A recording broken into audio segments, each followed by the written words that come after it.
त्रिपुरा से देहरादून पढ़ने आए छात्र एंजल चकमा की मौत ने एक बार फिर से पूरे देश को यह सोचने पर मजबूर कर दिया है। 17 साल का एंजल चकमा त्रिपुरा से देहरादून MBA की पढ़ाई करने आया था। 9 दिसंबर की रात अपने भाई के साथ बाजार गया तो कुछ लड़कों ने उस पर नस्लीय टिप्पणी की। जब एंजल ने विरोध किया तो उसे चाकू घोंप दिया। 17 दिन तक अस्पताल में संघर्ष करने के बाद एंजल ने दम तोड़ दिया। सवाल है कि कब तक उनको चाइनीज, चिंकी या मोमोज कहकर उनके साथ भेदभाव किया जाएगा। हम तो किसी तरह भी हम अपने आप को चाइनीज़ नहीं मानते हैं और किसी रूप में भी हम मोमो नहीं है, खाने वाला चीज़ है, अच्छा लगता है, वो लोग को भी खाना चाहिए और खाते होंगे। मगर हम लोग चाइनीज़ नहीं है और हम चिंग पोंग चिंग कुछ नहीं है, हम भी भारतीय हैं।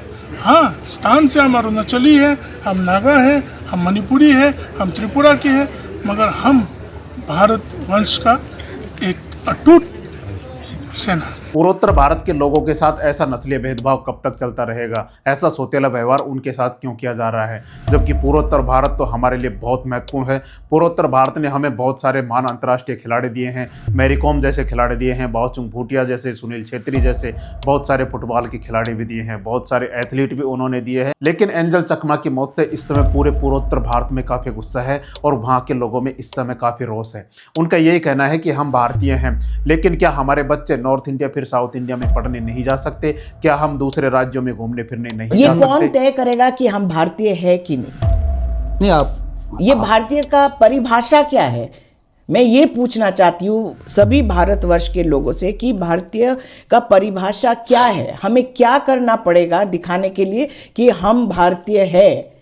हमारे रगों में भी खून बहता है जो एक उत्तर प्रदेश के या फिर मुंबई के या फिर उत्तराखंड के लोगों के रगों में बहता है। हमारा भी क्या बोले, हमारे भी रोंगटे खड़े होते हैं जब हम राष्ट्रीय गान सुनते हैं। तो हमें भारतीय बनने का और क्या सबूत देना है? और क्या सबूत दें? अब दोस्तों, क्या हमारे देश में ऐसा समय आ गया है कि अपने ही देश के लोगों को भारतीयता साबित करने के लिए आखिर क्या करना होगा? नेशनलिटी साबित करने के लिए आखिर क्या डॉक्यूमेंट दिखाने होंगे? आखिर पूर्वोत्तर के जो भी लोग हैं उनके पास भी वही डॉक्यूमेंट हैं जो मैंने या नॉर्थ इंडिया के या साउथ इंडिया के लोगों के पास है। तो उनको आखिर क्या करना होगा? क्या उनको माथे पे लगा कर यह घूमना होगा कि हम भारतीय हैं, या फिर उनको संसद भवन के आगे जाकर यह बताना होगा और चीख चीख कर, चिल्ला चिल्ला कर यह कहना होगा कि हम भारतीय हैं, हमारे साथ सौतेला व्यवहार नहीं किया जाए? आखिर नॉर्थ ईस्ट के लोगों के साथ ऐसा क्यों किया जा रहा है? यह हमारे लिए, हमारे देश के लिए बहुत सोचने की जरूरत है। नॉर्थ ईस्ट वाले बड़े अपने आप को इंडियन इंडियन इंडियन बनते फिरते हैं। आप लोग क्यों अपने आप को इंडियन बोलते हो जब इंडियन लोग ही आप लोग को इंडियन जैसा एक्सेप्ट नहीं करते? आप लोग अपना ही देश में फॉरेनर बन के रह गए हो। अभी लास्ट टाइम क्या हुआ, देहरादून पे त्रिपुरा का लड़का को मर्डर कर दिया गया। क्यों?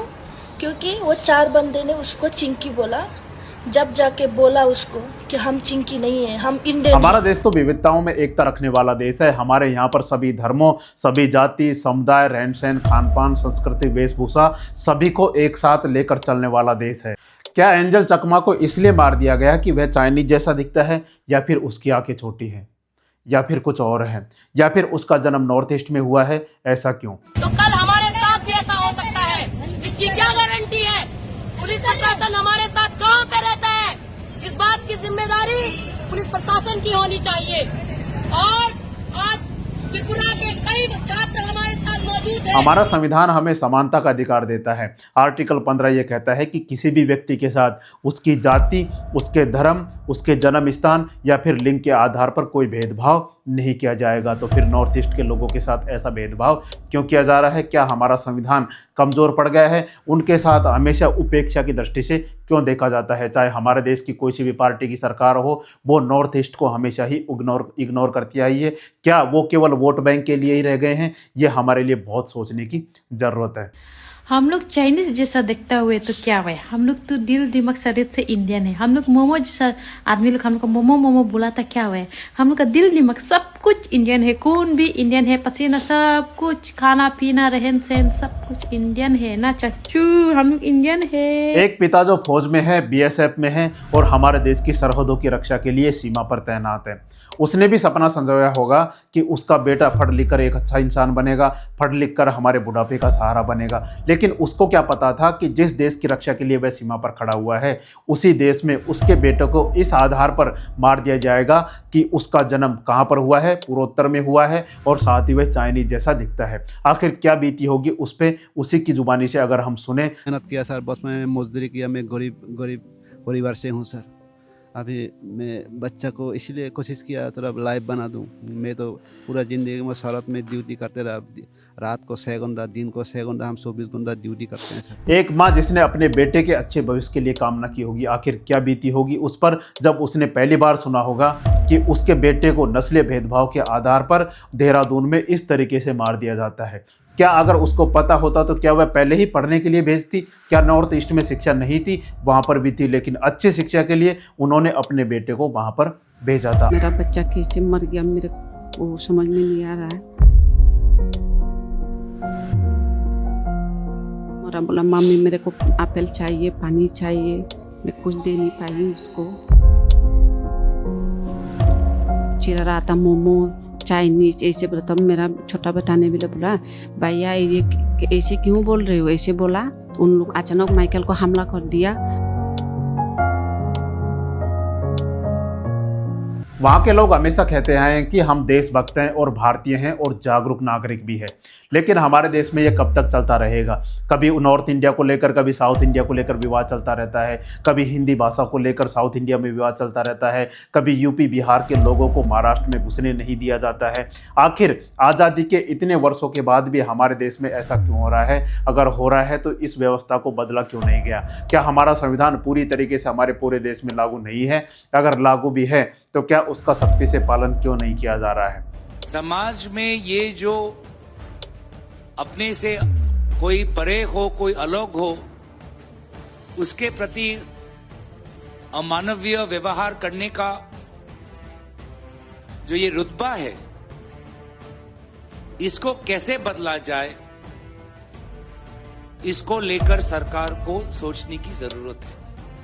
आखिर कब तक हमारे देश से जाति, धर्म, भाषा, संस्कृति या फिर नॉर्थ इंडिया, साउथ इंडिया जैसे मुद्दों से हमारा देश कब तक बाहर निकल पाएगा? यह सवाल बार बार उठता रहेगा जब तक ऐसी समस्याओं का समाधान, परमानेंट समाधान नहीं किया जाएगा। हालांकि एंजल चकमा की मौत को लेकर उत्तराखंड पुलिस का कहना है कि यह नस्लीय भेदभाव टिप्पणी नहीं थी, यह आपसी झगड़ा था जिसकी वजह से उन दोनों पक्षों के बीच में झगड़ा हुआ और झगड़ा होने के बाद इसमें एक स्टूडेंट एंजल चकमा की मौत हो गई।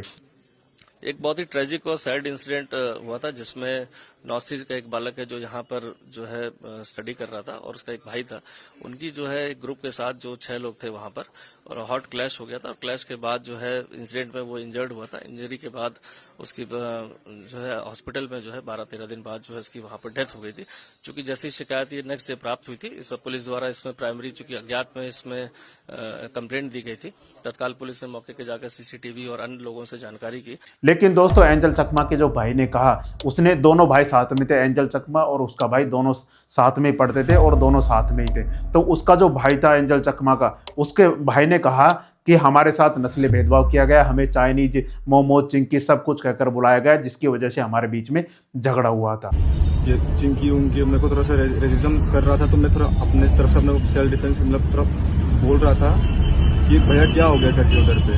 हम अपना उस समय फोन में बात कर रहा था, मैं अपना कन्फेस किया कि भैया क्या हुआ, गाली क्यों दे रहे हो। तो उनका वो प्लानिंग था, क्या था वो मेरे को पता नहीं, पर लेकिन दोस्तों कुछ भी हो, हमारे देश में पूर्वोत्तर भारत के लोगों के साथ भेदभाव नहीं होना चाहिए, अन्याय नहीं होना चाहिए, चाहे कुछ भी हो जाए, चाहे हमारे देश में किसी की भी सरकार हो, चाहे कोई भी हमारे देश के लोग हो, उनके साथ भेदभाव नहीं किया जाना चाहिए। वो भी भारतीय हैं, वो भी हमारे देश के लोगों के साथ कंधे से कंधा मिलाकर चलने वाले लोग हैं।